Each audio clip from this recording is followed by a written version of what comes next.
Hello everyone, I am your Jugal sir. First of all, welcome you to my online learning classes. तो dear friends, आज हम देखेंगे preposition of time. आज का class होगा preposition of time का। जितना डिस्कस कर चुके हैं पार्ट 1 और पार्ट 2, आज पार्ट 3 के बारे में हम डिस्कस करेंगे। जो प्रीपोजिशन का जो टाइम में जितना सारा वर्ड्स आ रहा है, ओके, जितना सारा वर्ड्स आ रहा है तो उतना सारा मैं पार्ट वाइज डिस्कस कर चुका हूँ और आज लास्ट उसका है टाइम के बारे में। तो मेरा जो नोट्स है आपके लिए, ये सारा जो जितना नोट्स है, मैं आशा करता हूँ आपके लिए बहुत इंपॉर्टेंट होने वाला है। Do not skip this video. तो चलते हैं नोट्स की ओर कि प्रीपोजिशन ऑफ टाइम का जो बचा हुआ जो वर्ड्स आज कंप्लीट करेंगे। तो पहला वर्ड देखो, जो use of for and since. Okay, for and scenes कहाँ पे लगेगा आप लोगों को मैं डिस्कस करने जा रहा हूँ। ओके, तो देखो यहाँ पे आपके स्क्रीन के ऊपर कि for is used for a period of time. एक पीरियड ऑफ टाइम को जब इंडिकेट्स करेंगे, एक पीरियड ऑफ टाइम के बारे में देखो, ये एक पीरियड ऑफ टाइम है। ओके, मे बी हो सकता है ईयर, और मे बी हो सकता है एक पीरियड, मॉर्निंग पीरियड, और मे बी 1 आवर। तो इसी तरह क्या है कि फॉर का यूज एक पीरियड ऑफ टाइम के ऊपर हम यूज़ करते हैं। देखो नेक्स्ट सिंस के ऊपर, सिंस क्या होता है, एक पॉइंट ऑफ टाइम के ऊपर, एक पॉइंट ऑफ टाइम, सपोज ये पॉइंट है, एक पॉइंट ऑफ टाइम के ऊपर हम यूज करते हैं। तो देखो for and since indicate how an event, देखो हाउ एन इवेंट, एक्टिविटी और सिचुएशन हैज़ कॉन्टिन्यूड। ये याद रखो, फॉर एंड सीन्स ये दोनों वर्ड्स इंडिकेट करते हैं कि हाउ एन इवेंट, एक्टिविटी और सिचुएशन हैज़ कॉन्टिन्यूड, कैसे कंटिन्यू रहता है। एक सिचुएशन हो सकता है, इवेंट हो सकता है, वन एक्टिविटीज़ हो सकता है। तो देखो एग्जाम्पल ले लेते हैं इसी के लिए, उसी के आधार पर।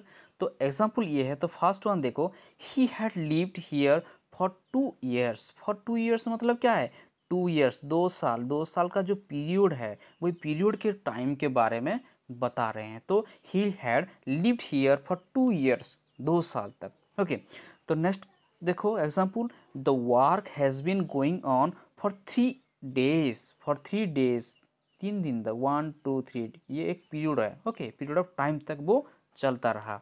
ओके, तो नेक्स्ट एग्जाम्पल देखो, I have not met him since morning. Since के ऊपर एक मतलब period of point of time के ऊपर, एक पॉइंट ऑफ टाइम मतलब मॉर्निंग तक, एक सिंस मॉर्निंग तक, ये पीरियड ऑफ मतलब एक पॉइंट ऑफ टाइम तक। ओके, तो नेक्स्ट देखो, she has not come here since 1980।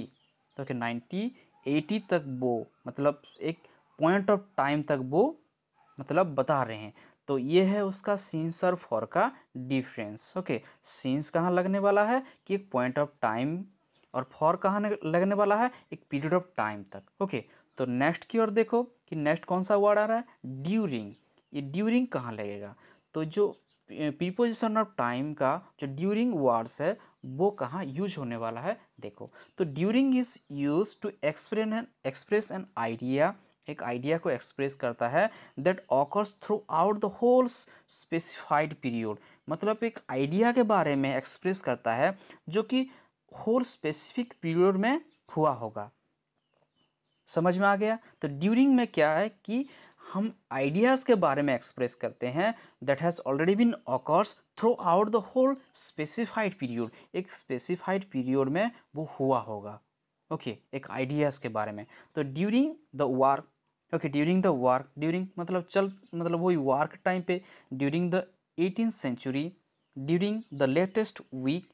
इसी तरह अगर कोई भी आइडिया को एक्सप्रेस करते हैं जो कि हुआ होगा, जो कि throughout the whole specified period, एक स्पेसिफाइड पीरियड में वो आइडियाज़ हुआ होगा, उसी के बारे में अगर एक्सप्रेस करते हैं तो हमें क्या यूज करना है, ड्यूरिंग का यूज करना है, याद रखो। ओके, ये है ड्यूरिंग का। तो देखो एग्जाम्पल ले लेते हैं। तो एग्जाम्पल क्या है, she received many message during the last week. Okay, during the last week मतलब वही ड्यूरिंग के टाइम पे, वही during period of time, last week के पीरियड ऑफ टाइम बहुत सारा मैसेज रिसीव किए। ओके, तो नेक्स्ट देखो, there was shortage of food during the war. During the war मतलब वार पीरियड टाइम पे, ये जो वार टाइम है वही वार पीरियड ऑफ टाइम पे कुछ मतलब घटना आइडियाज़ के बारे में, घटना के बारे में, मतलब स्पेसिफाइड पीरियड में जो होल स्पेसिफाइड पीरियड में जो हुआ होगा उसी के बारे में अगर बताते हैं तो हमें क्या यूज करना है, ड्यूरिंग का यूज करना है। ओके, तो नेक्स्ट क्या है देखो, नेक्स्ट बाय। तो नेक्स्ट बाय का देखो, by is use to indicate the latest time, एक लेटेस्ट टाइम के ऊपर हम यूज करते हैं बाय का। By which something was or is to be done, जो हुआ है और मतलब इज टू बी डन, तो उसी के बारे में अगर इंडिकेट्स करते हैं लेटेस्ट टाइम के बारे में तो बाय का यूज करना। तो also it denotes nearness of time, एक नियरनेस ऑफ टाइम के बारे में। देखो एग्जाम्पल देखो कि you must return by 7 PM, मतलब 7 PM तक आपको लौटना होगा। तो नेक्स्ट और देखो, they should finish this lesson by Monday, Monday तक, मतलब लेटेस्ट टाइम, एक लेटेस्ट टाइम को इंडिकेट्स करते हैं।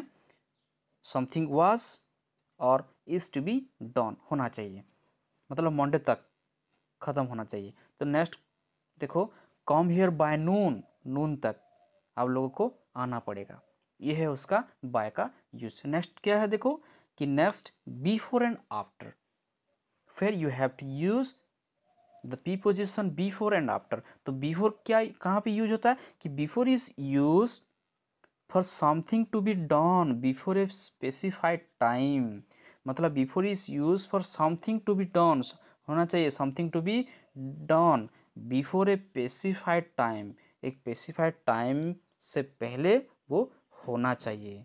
ओके, आफ्टर क्या यूज करते हैं कहाँ पे, आफ्टर सजेस्ट करता है कि that something will be done, होने वाला है। आफ्टर मतलब कुछ होने वाला, something will be done after a particular time, एक पार्टिकुलर टाइम के बाद कुछ होने वाला है। तो ये बिफोर कहाँ है कि समथिंग टू बी डन, मतलब स्पेसिफाइड टाइम से पहले होना चाहिए, और आफ्टर क्या है कि कुछ होने वाला है, will be done after a particular time. तो एग्जाम्पल देखो, एग्जाम्पल से अच्छे से पता चलेगा कि एग्जाम्पल ये है कि you must reach school before 8 AM, 8 AM पहले से ही आपको पहुंचना होगा, you must, okay, you must reach before, you must reach school before 8 AM, ये है उसका। तो नेक्स्ट देखो कि you cannot enter the class after 8 AM, okay, 8 AM के बाद जो होने वाला है आप नहीं एंटर कर सकते हो। Okay, you cannot enter the class after 8 AM, ये है उसका use of before and after. तो नेक्स्ट क्या है कि next till and on till, okay, till and on till. देखो दिस प्रीपोजिशन डिस्क्राइब टाइम के बारे में, लिमिट, टाइम लिमिट के बारे में डिस्क्राइब करता है। Okay, this are this preposition, okay, describe a time limit के बारे में फॉर द कमेंसमेंट और कंप्लीशन ऑफ एन एक्टिविटी, एक एक्टिविटी, ओके, कि जो टाइम लिमिट है वो टाइम लिमिट के बारे में अगर बताते हैं, डिस्क्राइब करता है, तो हमें क्या यूज करना है, टिल और ऑन टिल का यूज करना है। तो एग्जाम्पल देखो, एग्जाम्पल क्या है कि यू शुड वेट टिल, में भी ऑन टिल यूज कर, दोनों यूज कर सकते हैं, फ्राइडे तक। ओके, सो नेक्स्ट वन देखो, the street are crowded from morning till night, morning तक, फ्रॉम मॉर्निंग मतलब crowded from morning to night तक। ओके, मतलब दो सिचुएशन का, wait till Friday, morning till night, ये दोनों को देखना अच्छे से। ओके, ये है टिल और ऑन टिल का, जो कि डिस्क्राइब करेगा एक टाइम लिमिट, ओके, जो कि टाइम लिमिट के बारे में ये डिस्क्राइब करने वाला है। तो नेक्स्ट की ओर देखो, ये एग्जाम्पल और एक है कि ही lived in Delhi, okay, till और ऑन टिल 1980। ओके, ये है उसका एग्जाम्पल। तो इसी तरह अगर इंग्लिश लर्न करने के लिए हमारे चैनल पर बने रहे, do like share and subscribe. आज का क्लास यहीं पे रखते हैं, and never forget to click the bell icon for my new notification. Okay, and आशा करता हूँ हर एक एग्ज़ाम में आ रहा है ये इसी तरह, मतलब प्रीपोजिशन का यूज है। तो आज जो डिस्कस किए, जो तीनों ठो पार्ट्स डिस्कस किए प्रीपोजिशन ऑफ टाइम के बारे में, तो आशा करता हूँ हर एक पॉइंट आपके लिए बहुत इंपॉर्टेंट होगा।